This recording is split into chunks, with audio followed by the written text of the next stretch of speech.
So today I want to speak about the hero's journey, but I want to address the first step, which is the call to adventure. I'll see you after these messages.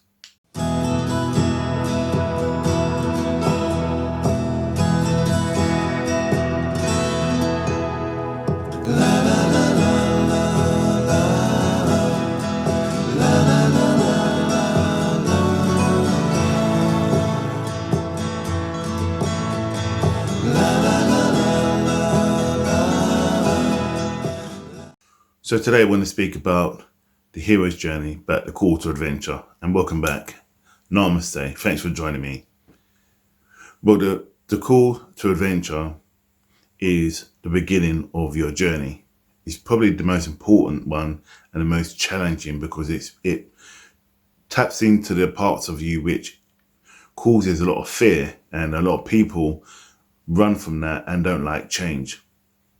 But today I want to address the positives and the negatives about what you should expect when you get the call to adventure and how sometimes it may appear. I want to use an example of King Henry V. And if you get a chance to see his movie, it's pretty good, and it explains his journey and why he avoided or tried to avoid his call to adventure. So let's start it. So your call to adventure is your calling to make certain changes in your life. And as I said earlier in my last video, the hero's journey, there are 12 steps in the hero's journey.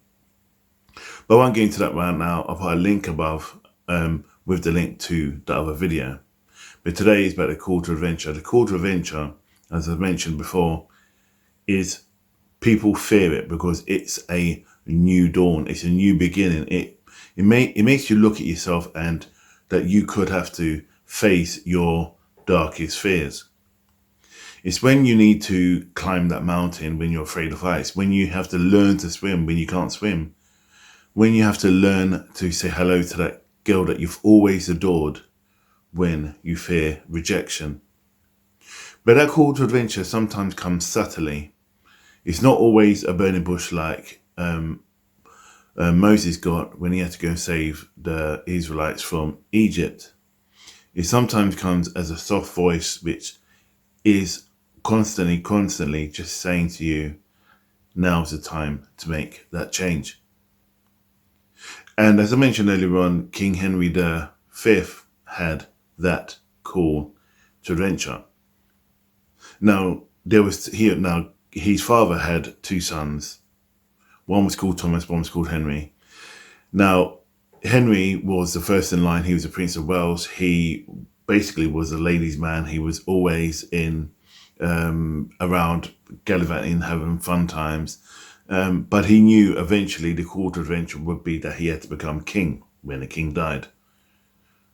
And then the inevitable happened is when his dad was about to die and called him to the palace to give him the news that he was to become king. He reluctantly and told the person, or told the caller, no twice, but was then forced by a good friend of his to go and see the king. So when he did go, the king turned around and said that actually you're not to be king, it's to be your brother Thomas. Now Thomas wasn't very strong.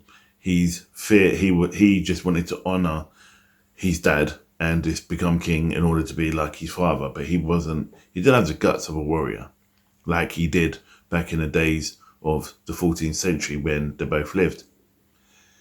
Now, at that time, you could see that Henry had this dilemma that he's going to give up his life, gallivanting, being with ladies, enjoying his life, the free care life. But a lot of it was before his call to adventure came, was his arguments with his dad that he just didn't see eye to eye with his dad. He was more of a diplomat than opposed to of a warrior, though he had the heart of a king. So when it came to his challenge, and the same with you, so I'm just making relevance here. So when it came to his call to adventure, when his dad died, he went and took control and fought on his brother's behalf, but his brother eventually died. I won't get too much into the movie because it is a good movie to watch and explains a lot about the hero's journey. But I want to go back to why Henry feared his call to adventure, because he knew that the good friends that he had around him, he would probably have to either leave behind and give up his carefree life, and also be somebody that he felt he wasn't. Long story short, he went off and became king, and then went to France and heard obviously various people telling him lies along the way, and then he obviously fought and conquered France. But on the flip side to that, when he returned back to England, he was married to the King of France's sister, actually daughter. I tell a lie. So anyway, with that, he got good counsel because his best friend obviously was one of his advisors. And this is the problem, is that he felt that he knew what the kingship was about. That it was full of people who were two-faced, who were lying to him, who basically, as he said, there's nobody he can really trust, because he knew that he wasn't his dad. And this is the point, that we all look at our journey or our call to adventure, that we feel that we cannot live up to the expectations of that calling. I just want to give you a bit of advice on this one. And remember, everything I say is from experience, or what I've seen, or what I've heard, or what I've felt. But when it comes to the call to adventure, there's a saying that God only gives you stuff or the journey that you can only manage. But it pushes you in order to be a bit stronger, to be the person that you should be, not the person that you are. And this is only to encourage you and to reinforce you, to make you a stronger individual or a stronger human being. As when you come down into this planet, you're here for a reason, and this is a part of the journey. And the call to adventure is probably one of the most important things about these 12 steps of the hero's journey. But I feel if you overcome that calling and you do go for the call to adventure and you do face it, as Luke did, as Moses did, as Muhammad did, as Jesus did, as Dr. King did, and many other great people did, you can see that things can shift and you can make those changes in order to be a more powerful and more recognizable person within yourself.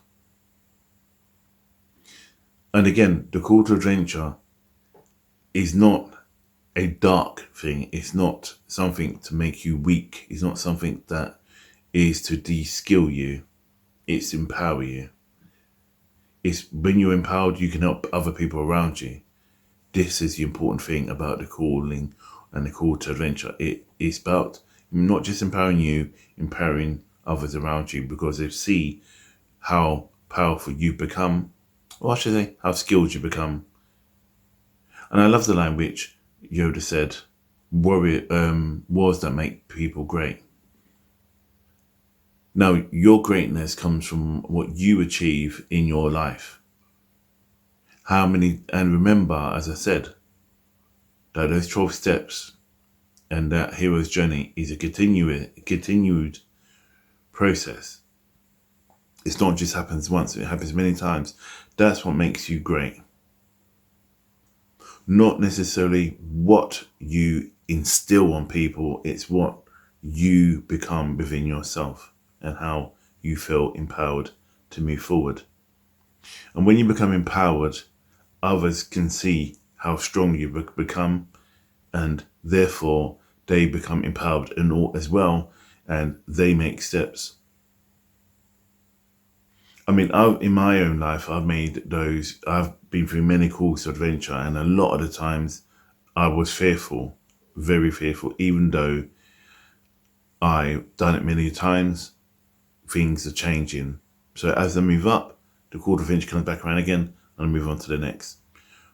One of the greatest fears was when I had to go on stage and do mediumship. Now, though despite I've done one-to-one readings and I've done readings and I've done this for many years, it's just for the fact that you just don't know what is going to happen while you're on stage. But the reality is like, as long as you trust in yourself and you trust the people that I work with, the collective, They've always been there. And that's what makes me more attuned to the living energy, the living source. And that's the same with you. It's about you tuning into your greater self inside you. Become that powerful energy that you have been sent to be. My other big fear was becoming a father, younger than 25. No job, no home, but it was down to me to lead, to step up to the plate, to get a job, to give up my dreams of becoming a musician. But those calls to adventures on both accounts have helped me to become a stronger individual, because as I grow, I know that there is no fear there because I have the right people around me. And a call to adventure could be that you're removing certain people from around you that is not right for you, that is causing you the headache and the stress that you don't need. So don't look at it as a negative thing.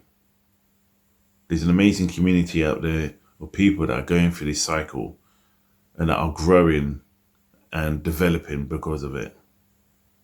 But remember, when you return back, other people won't see your journey or your goal or what you've achieved. They will only see the essence of how you are, then how you was, then as you are when you come back after you've taken up that call to adventure.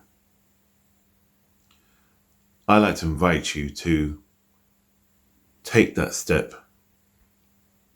Have faith. Have a warm heart. Have the heart of a lion. And then go out there and don't be afraid to face those callings that call upon you. Because you never know, that call to adventure could save somebody else's life and your life. And I'd just like to just add to that, because all doctors, for example, have got that call to adventure. Same as lawyers. Same as parents. Same as teachers. All these people have been called to serve and save lives, educate people, save people, and motivate people. So, what is your call to adventure? Your call to adventure could be that you need to face and walk with your gift. And if that is the case, don't be afraid. Strive and keep going. I'd like to end on that, and I hope you're well and you're staying blessed and you're staying safe.